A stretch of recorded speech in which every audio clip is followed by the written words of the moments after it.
Assalamualaikum warahmatullahi wabarakatuh. Perkenalkan nama saya Ahmad Irfandi, NPM 21770510899. Jadi di video kali ini saya akan menjelaskan materi tentang evolusi komputer dan perkembangan mutakhir teknologi CPU. Pertama pendahuluan. Jadi perkembangan komputer ini bukan hanya sekedar perkembangan teknologi, tapi juga merupakan refleksi dari kemampuan manusia untuk mengatasi tantangan dan menciptakan solusi yang semakin canggih. Menurut KBBI, komputer merupakan alat elektronik otomatis yang dapat menghitung atau mengolah data secara cermat menurut instruksi dan memberikan hasil pengolahan serta dapat menjalankan sistem multimedia. Biasanya terdiri atas unit pemasukan atau input, lalu ada output, ada storage atau penyimpanan, serta unit pengontrolan. Komputer ini menjadi alat penting yang untuk merevolusi cara kita hidup dan bekerja. Pada awalnya komputer itu digunakan untuk mengolah beberapa permasalahan yang berhubungan dengan aritmatika. Namun, sekarang ini komputer dapat memberikan berbagai macam fungsi seperti hiburan, mengolah data, alat transaksi, media pengawas, dan lain-lain. Lalu ada generasi komputer. Untuk generasi komputer ada 5. Yang pertama generasi pertama tahun 1940 sampai 1956. Generasi kedua tahun 1956 sampai 1963. Lalu generasi ketiga tahun 1964 sampai 1971, generasi keempat tahun 1971 sampai sekarang, dan generasi kelima itu generasi sekarang sampai masa depan. Nah, ini ada generasi pertama. Jadi perangkat komputer generasi pertama ini digagas oleh insinyur asal Jerman yang bernama Konrad Zuse. Komputer ini dikembangkan untuk desain pesawat dan peluru kendali. Komputer generasi pertama ini sangat mahal dan besar. Misalnya ini ya, komputer pertama ini mempunyai bobot yang sangat berat, yaitu 30 ton, panjang 30 meter, dan tingginya 2,4 meter. Komputer generasi pertama juga mengandalkan machine language, yaitu level bahasa pemrograman yang paling rendah yang bisa dimengerti oleh komputer. Bahasa pemrograman ini hanya bisa menyelesaikan satu perhitungan setiap waktu, serta butuh berhari-hari atau berminggu-minggu untuk menyetel perhitungan baru. Lalu ada generasi kedua.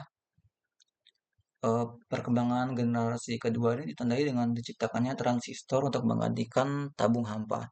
Dengan hadirnya transistor, komputer dibuat lebih kecil, lebih cepat, murah, dan hemat energi.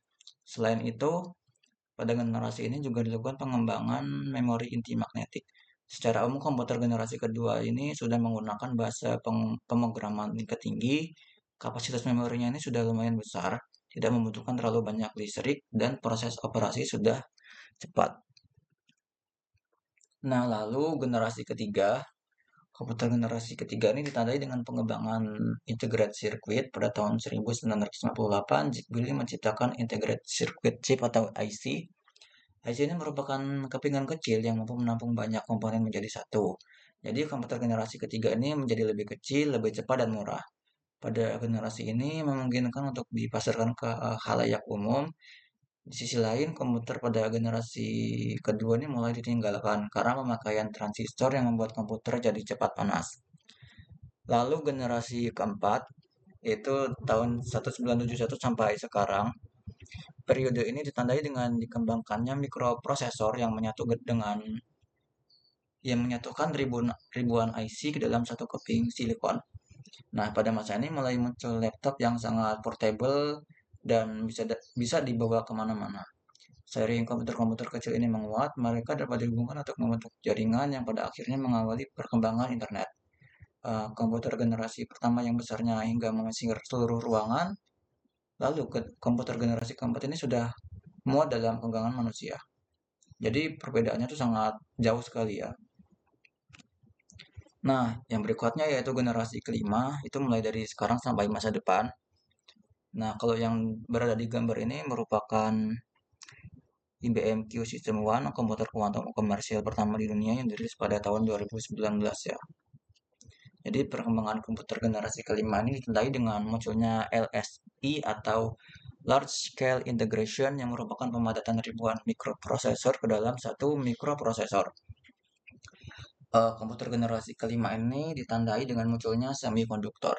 Jadi komputer kuantum dan pengguna nanoteknologi juga akan merubah besar-besaran wajah komputer yang kita kenal pada generasi sebelumnya. Tujuan dari generasi Tujuan dari komputer generasi kelima ini adalah mengembangkan komputer yang dapat merespon suara bahasa dan dapat belajar secara sadar. Nah, lalu berikutnya pengertian CPU. CPU atau yang biasa disebut Central Processing Unit merupakan komponen berupa chip atau IC berbentuk persegi empat yang merupakan otak dan pengendali proses kinerja komputer dengan dibantu oleh komponen lainnya. Jadi satuan kecepatan prosesor adalah MHz atau megahertz atau GHz 1000 MHz. Jadi semakin besar nilainya, semakin cepat proses eksekusi pada komputer. Nah, selanjutnya yaitu ada sejarah perkembangan mikroprosesor dari Intel. Pada tahun 1900 ini merupakan prosesor pertama, yaitu ada 404 mikroprosesor. Ini merupakan prosesor pertama Intel ya. Prosesor 4004 ini digunakan pada mesin kalkulator Busicom. Dengan penemuan ini maka terbukalah jalan untuk memasukkan kecerdasan buatan pada benda mati. Pada tahun 1972 itu ada 8008 mikroprosesor. Ini berkekuatan kali lebih cepat dari pendahulunya yaitu 4004. Lalu pada tahun 1974 ada 8080 mikroprosesor. Ini menjadi otak dari sebuah komputer yang bernama Altair. Nah, pada saat itu terjual sekitar 10.000 dalam satu bulan. Lalu tahun 1978 yaitu ada 8086 sampai 8088 mikroprosesor. Ini sebuah penjualan penting dalam divisi komputer terjadi pada produk untuk komputer buatan IBM yang memakai prosesor ini, yang berhasil mendongkrak nama Intel. Lalu pada tahun 1982 ini ada 286 mikroprosesor. Intel 286 atau yang lebih dikenal dengan nama 80286 adalah prosesor yang pertama kali dapat mengenali dan menggunakan software yang digunakan untuk prosesor sebelumnya. Lalu tahun 1985 ada Intel 386 TM mikroprosesor. Ini merupakan prosesor yang memiliki 275.000 transistor yang tertanam di prosesor tersebut, yang jika dibandingkan dengan 4004 memiliki 100 kali lebih banyak dibandingkan dengan 4004. Nah, selanjutnya tahun 1989 ini ada Intel 486 TMDX CPU. Ini merupakan prosesor yang pertama kali memudahkan berbagai aplikasi yang tadinya harus mengetikkan CMD menjadi hanya sebuah klik saja.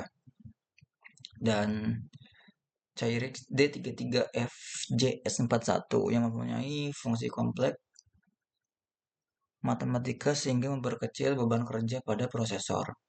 Nah, tahun berikutnya ada 1993.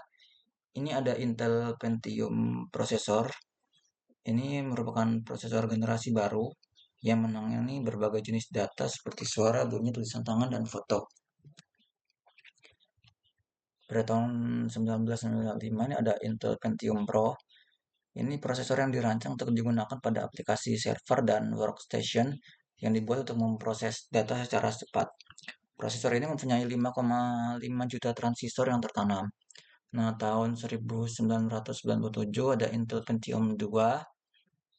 Ini merupakan prosesor yang menggabungkan Intel MMX yang dirancang secara khusus untuk mengolah data, video, audio, dan grafik secara efisien. Jadi terdapat 7,5 juta transistor yang terintegrasi di dalamnya sehingga dengan prosesor ini pengguna PC dapat mengolah berbagai data dan menggunakan internet dengan lebih baik.